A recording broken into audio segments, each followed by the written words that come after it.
Okay, what we got in the shop today is an Old Kimel Six. It's been unloaded. It's in rough shape, and as you see, there's a part missing right there. We're missing the shell ejector, and it's been missing on it a while. But what I want to show you is the damage inside the barrel. If you can get a look at it, we'll try. If you can see the big chunk that's missing out of that barrel.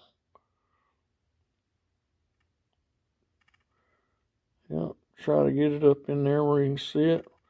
And you also see a relatively big gouge on the end of that. So we'll be replacing this barrel and trying to restore this pistol. I found a used barrel at Numrich, and we'll be changing out the barrel. We're going to take all this down, recoat it. This is an old pot metal receiver part. It's made out of cheaper metal, so you can't really blue it or anything. So we'll be spraying some Cerakote on that. And I may change out the firing pin. It's not in horrible shape, but we'll take it apart and get into it and see what we got. Okay, that's it for right now. Okay, so we're back here at the Kimel, and we've had to make a small shimmering, real small shimmering on the lathe. So made that out of some steel. So we'll color that, but that'll go on our new barrel, because this barrel, if you look at it, there's more space on the threads here than there are the old barrel. So the old barrel's junk. So what we'll do is I'll screw that barrel on, and we'll check the pin and the little cutout for your locking pin, and we'll see if it all matches up and put it together. This piece of metal here is a little bit of rod. We're going to make our shell extractor out of it. It'll go in here, and it'll bolt in with a screw, and we'll hollow it out on the lathe and then mill a notch on it so that we get to the middle of it with a little rod to extract these shells. Okay. Alright, I don't know if you can see the dial good enough, but we got it pretty close to running in. Okay. We're going to turn that down and make our shell ejector.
All right, we got our piece turned.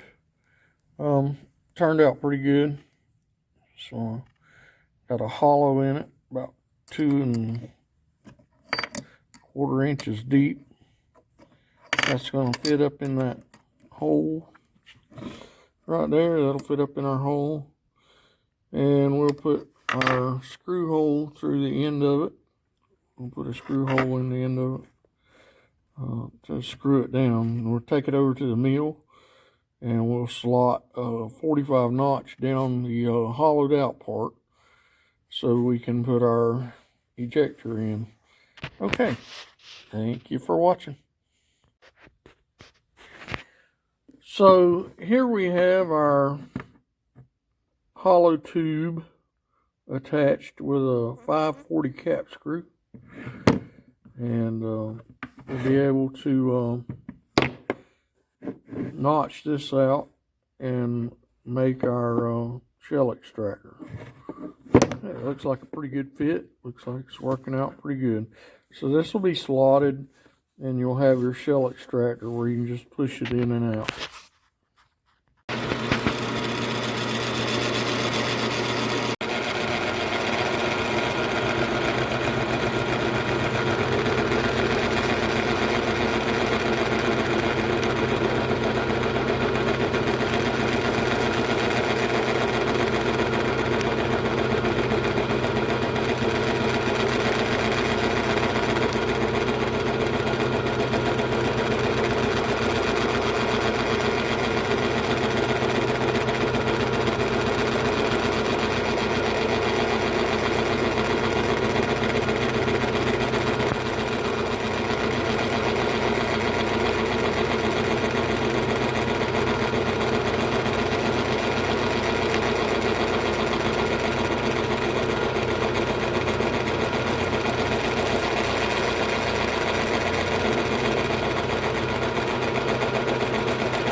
And there you have our slot.